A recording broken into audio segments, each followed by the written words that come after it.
Have you ever wondered why some people seem to glide through life with ease, always meeting helpful people, always landing on their feet, while others, despite intelligence and hard work, encounter one obstacle after another? Have you noticed how some individuals never chase aggressively yet opportunities seem to chase them? Welcome back to the channel, my dear friends. Today we will explore a timeless truth that often goes unnoticed. The hidden difference between lives of ease and lives of struggle lies not in talent, not in luck, not even in relentless effort, but in virtue and kindness. Our culture often teaches us that success comes from skill, strategy, and hustle. And yes, these matter. But life is more than a calculation. There is a field of energy we create through our choices, our values, our treatment of others. Virtue and kindness form an invisible current that either supports us or resists us. Those who nurture them, even without loud ambition, often find doors opening. Those who neglect them, even with great talent, often find paths closing. Let us begin with a simple story. A young man once complained to a wise monk, "Why is it that despite my intelligence, I fail at every turn? Others less skilled than me rise easily." The monk asked him, "Tell me, when you interact with people, do you leave them warmer or colder?" The young man paused. He admitted he often criticized harshly, focused on his own gain, dismissed others.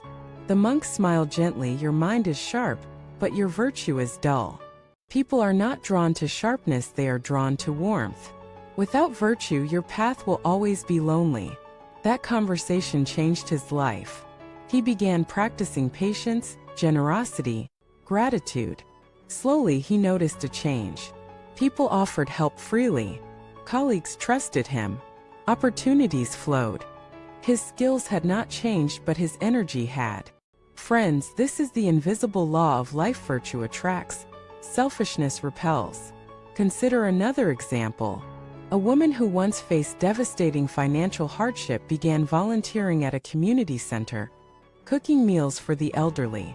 She had little to give, yet gave her time. Years later, when she started her own small business, the very community she served became her first loyal customers. That business grew, not because of marketing genius, but because of trust built on kindness. This is not coincidence. This is cause and effect. The seeds we plant in others become the fruit we harvest in life. But let us go deeper. Virtue is not just about outward actions. It is about inner quality. To refrain from gossip is kindness. To resist envy is virtue. To forgive when wronged is greatness. These qualities shape not only relationships but also health, peace, even longevity. Science today confirms what wisdom traditions long taught: anger corrodes immunity, resentment fuels disease, while compassion and gratitude strengthen the body. Virtue is medicine, not just morality. Now, many may ask, but what about those who do wrong yet seem to prosper? We have all seen it: dishonest people who rise, cruel people who dominate. Does this not contradict the law of virtue? The answer is subtle.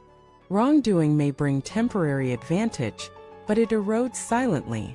Trust is lost. Peace is lost. Legacy is lost. Their lives may glitter on the surface, but beneath lies emptiness. And eventually, the debt of virtue is always paid. Let us remember, life is long. What seems like fortune today may be downfall tomorrow. What seems like struggle today may be preparation for blessings tomorrow. The measure is not speed, but depth. Virtue and kindness, then, are not strategies but lifestyles. They are not tools to manipulate outcomes but truths to align with. When you live with integrity, you create harmony with others and with yourself. Harmony generates energy. Energy fuels success. Let us also explore how virtue operates across generations. A family that honors kindness creates a legacy of trust. Children raised in such an atmosphere grow into adults who attract goodwill. Their path becomes smoother, not by chance but by inheritance of virtue. Conversely, families steeped in selfishness often pass on patterns of struggle. This is why some lineages thrive for centuries while others decline within decades. Another story illustrates this. A grandfather, though poor, was known for honesty and fairness. He often helped neighbors without expecting return. Decades later, his grandson applied for a job. The employer recognized the family name, remembering the grandfather's character. Without hesitation, he hired the young man. That legacy of virtue opened a door long after the grandfather was gone. Friends, you see, virtue never dies. It ripples. It echoes. It outlives us. So how can we cultivate virtue and kindness in daily life? Start with presence. Listen fully when others speak. Start with restraint. Hold back words that wound. Start with generosity. Offer help even when inconvenient. These small acts accumulate. Over time, they shape your destiny. Do not underestimate the power of small kindnesses. A smile to a stranger may brighten their day. A gentle word to a colleague may soften their burden. A moment of patience with family may prevent a wound. These seem minor, but they are the bricks of destiny. Let us close with reflection. Ask yourself, when people leave your presence, do they feel lighter or heavier? Do they feel seen or dismissed? Do they feel safe or judged? The answers reveal your virtue, and your virtue reveals your future.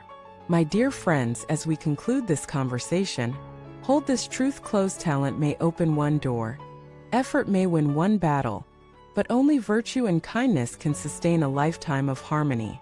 The world remembers brilliance, but it clings to goodness. Your life will not be measured by how much you gained, but by how much peace and kindness you created. So today, choose kindness. Practice virtue, not for reward, but because it is who you are. And trust that the universe in its timing will return it multiplied. Thank you so much for joining me.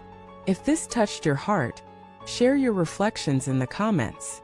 Tell us about moments when kindness changed your path, or when virtue opened a door for you.